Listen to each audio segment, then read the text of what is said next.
नमस्कार दोस्तों, मैं हूं आशीष कुमार तिवारी और आप देख रहे हैं मेरा यूट्यूब चैनल अनमोल रिश्ते। आज आपके लिए मैं बहुत ही छोटी सी कहानी लाया हूं। ये कहानी है एक छोटे से परिवार की। एक गांव में एक सुखी परिवार था। उस परिवार में 3 भाई और एक बहन थी। उनके माँ बाप उनसे बेहद प्यार करते थे, लेकिन उसके बीच वाले बेटे से थोड़े परेशान थे, क्योंकि बड़ा वाला बेटा डॉक्टर बन गया और छोटा वाला बेटा इंजीनियर बन गया।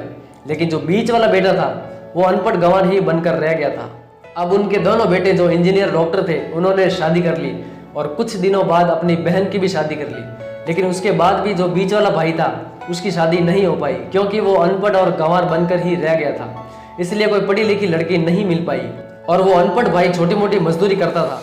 उस अनपढ़ बेटे से भी माँ बाप परेशान हो गए थे और उसकी बहन भी जब भी मायके आती उन दोनों भाई से मिलती जो डॉक्टर और इंजीनियर थे, लेकिन जो अनपढ़ भाई था उससे बहुत कम मिलती थी। लेकिन वो अनपढ़ भाई अपनी बहन से बहुत प्यार करता था। उस अनपढ़ बेटे की शादी से पहले उसके पिता की मृत्यु हो गई थी। माँ ने उस अनपढ़ बेटे की शादी गांव में ही किसी सीधी सादी लड़की से कर दी थी। शादी होते ही न जाने क्या हुआ, उसका बेटा पूरा मन लगाकर काम करने लगा और पहले से ज्यादा मेहनत करने लगा। उसके दोस्त उसे बुलाने आते तो वो मना कर देता और कहता कि नहीं नहीं, मैं तेरे साथ नहीं चल सकता। पहले तो मैं अकेला था तो जैसे तैसे करके काम चल जाता था, लेकिन अब मेरी शादी हो गई तो मुझे परिवार के लिए कमाना पड़ेगा, मैं तेरे साथ नहीं चल सकता। अब उसके दोनों भाई आपस में बातें करते हैं और ये कहते हैं कि हम दोनों ज्यादा पैसा कमाते हैं। वो अनपढ़ गंवार इतना पैसा नहीं कमा पाता है, इसलिए घर और जमीन जायदाद का बंटवारा कर लेते हैं। माँ ने मना किया कि भाइयों के बीच बंटवारा मत करो, हमेशा एकता बना कर रखो। लेकिन वो दोनों भाई लाख मना करने के बावजूद बंटवारे की तारीख तय कर दी और उन्होंने अपनी बहन को भी बुलवा लिया और उस अनपढ़ भाई को भी कह दिया कि आज तू काम पर मत जाना, क्योंकि आज हमारे घर का और जमीन का बंटवारा होगा। उसी वक्त उसकी बहन भी आ जाती है और उसी वक्त वकील भी आ जाता है और वो कहता है कि तुम्हारा सारा हिस्सा 10 बीघा है, किसको कितना हिस्सा देना है मुझे बता देना, मैं उसके हिसाब से कागज तैयार कर दूंगा। और उस वक्त वो अनपढ़ भाई क्या कहता है कि वकील साहब 5-5 बीघा मेरे भाई के नाम कर दो और ये जो मकान है ये मेरे प्यारी बहन के नाम कर दो। तभी उसके दोनों भाई और बहन पूछते हैं कि तू अपने हिस्से में क्या लेगा। तो वो कहता है कि मेरे हिस्से में मेरी माँ है ना, वो जायदाद से क्या कम है। उस गंवार की पत्नी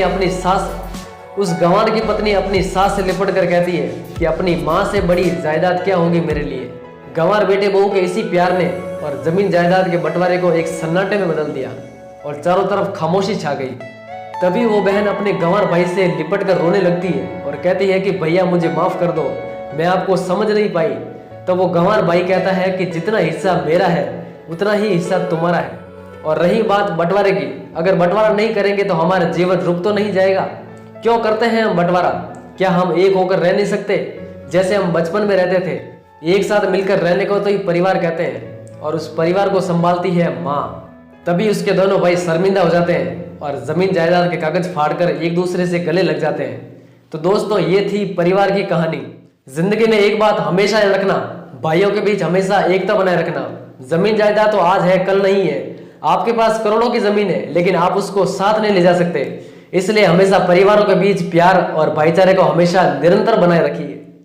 और इसी के साथ में मिलते हैं एक अगले वीडियो में। और एक बार फिर मेरा आपसे यही कहना है, हौसलों के साथ, बुलंद के साथ, विश्वास के साथ अपने जीवन में कर दिखाओ कुछ ऐसा कि दुनिया करना चाहे सिर्फ और सिर्फ आपके जैसा। देखते रहिए मेरे वीडियो हर रविवार सुबह 10 बजे। Thank you.